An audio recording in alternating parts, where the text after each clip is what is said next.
Cage Minds, Mika Frankl at Rosales, Kajakimbo, and Karate here in Albuquerque, New Mexico, because boxing is returning to the pit. And the last time we had boxing in the pit, one of the three men in the ring for the main event was Anthony Rosales. How you doing, sir? I'm doing well, thank you.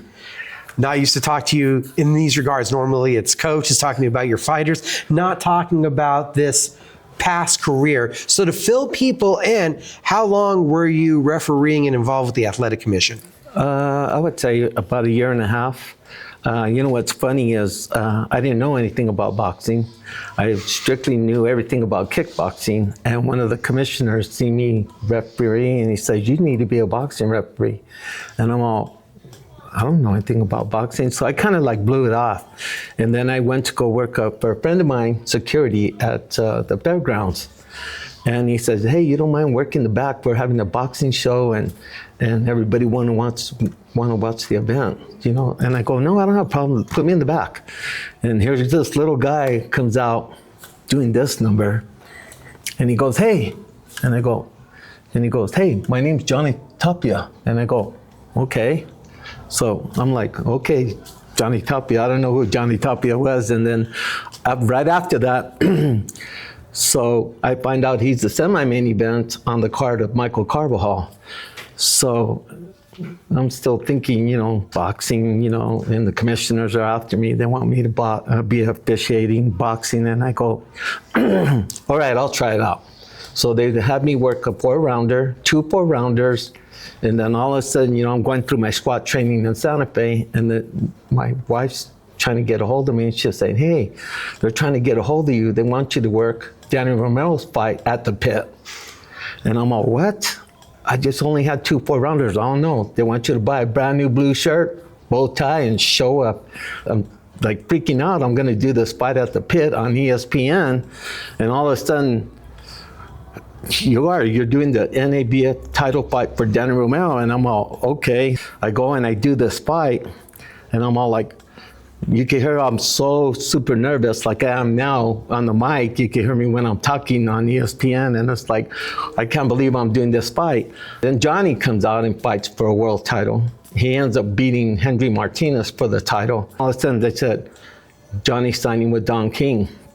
They're going to host the event at the pit. The commissioner, Louis Burke and Jim Bojo and Stan Gallup, they said, "You're going to do Johnny's world title fight on Showtime." And we could hear that same nervousness in your voice when it's you guys ready to fight. I was listening to it just earlier today. That same nervousness. You haven't got used to this camera yet. I'm not used to the cameras at all. And then they're telling me, you know, Showtime came up to me and they say, "You need to talk a little bit longer. You need to kind of like, you know, give them instructions." And I'm all, do I really? Because I'm used to just saying, "Let's get it." You know what I'm saying? And they're asking me, you know, okay. And I'm over there talking to Johnny and I'm talking to Blanco and I'm saying, "Do you understand what I'm telling you? I give you the rules in the dressing room and you guys just listen to me, listen to my commands, you know." And I just said, okay. So we backed up, and then all of a sudden, just right before that, you know, the crowd is going crazy. The pit is full. It's 18,000 strong. What are your nerves like at that moment? Like, what does it feel to you to be in there watching these 2 entrances? I watched Johnny's just now. It's like him and Teresa are barely able to make it to the ring. There's so many people are trying to grab to them. What is it feeling like for you? And I'm looking at Johnny, and he's doing his little promotional thing up there on the above the bleachers, and you know they have sirens, and they have, you know, him coming out. He's knocking these little styrofoam things down a wall, and I'm looking at him coming down, and I'm all like thinking to myself, how is he gonna get down here? You know, there's all these people, and you know Johnny, he's so funny. He just started climbing on the rails, and I'm looking at him, and I'm thinking, this guy is gonna fall. I hope he doesn't fall, because he's gonna blow this fight if he gets hurt, right? So he finally makes it down to the ring, and then before you know it, here comes Jimmy Lennon Jr., the announcer, and you know, they shut off all the lights in the whole pit. And then all of a sudden he goes, "It is showtime." And then boom, all the lights come back on just in the ring, and here's Johnny and Blanco and there I am giving instructions and I'm just trying to stay focused with these two fighters. And I'm telling you, with Johnny, he is just so exciting. There's times that you could see me when I'm watching him, he is just so amazing because he's like the Michael Jordan of the ring. His angles, his movement, he's just like totally awesome. Just blows me away. What was that atmosphere like, that moment when Johnny's music starts playing? Like, what is the crowd? What was that sound? Oh my God, like it was just roaring. It was just illuminating. It was like nothing I've ever seen in my life. I was there, I was like, oh my God, this is crazy. And I'm here with these three, these two fighters, I'm like, what a blessing. I was just like, I can't believe I'm doing this. And it was like only my 5th fight. It was just so crazy. It's your 5th fight. All this is going on. It's this mega huge platform on Showtime. It's a world title fight. And it's one of the most aggressive crowds that you can imagine because it's Johnny Tapia's crowd here as the fight's progressing. How's the atmosphere? How's the nerve? How bad are you sweating? Actually, not too bad. But what kind of worried me is when they headbutted and then Johnny got cut. So I'm like, oh my God, and he just got to another level. It just brought up because he wanted to try to knock this guy out so they don't stop the fight because of the cut.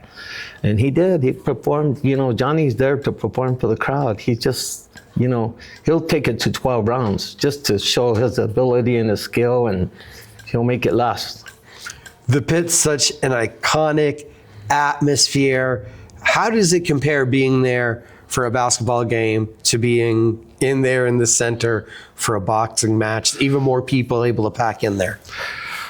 Oh man, I can't tell you. I don't know. It's just illuminating. It's just unreal. It's just so unreal. I mean, compared to the Lobos, I used to go to the Lobo games when I was a kid and watching Michael Cooper play and all them. It was just amazing with Johnny being in that ring and the whole, Don King promotion and Showtime and the Pit. The Pit is the Pit. You got to be in there. How special was it getting to referee those moments, sharing that stage that you did back in '98 at the Pit? I don't know. It just blows me. I don't know. I don't know how to explain it. It just amazing. It was a blessing that day. It was just just the luck. I was lucky. How many more matches did you end up refereeing before you fully went to coaching? I ended up doing more. Of course, I repped Johnny's fight again on HBO when he fought Marcos Antonio's brother, and that was at the convention center. And then I repped him again when he fought Frankie Archuleta in Las Vegas, New Mexico. And then right after that, the commission finally said, you're training fighters, you're repping, you have the ring. The only thing you don't have is the snack bar. So you need to choose what you want to do. So I ended up just choosing the coach. For people that aren't here locally, how special is the Pit? It's the top 10 basketball arena in the country, and people hate playing in the Pit because of the altitude. Can you imagine fighting in the Pit?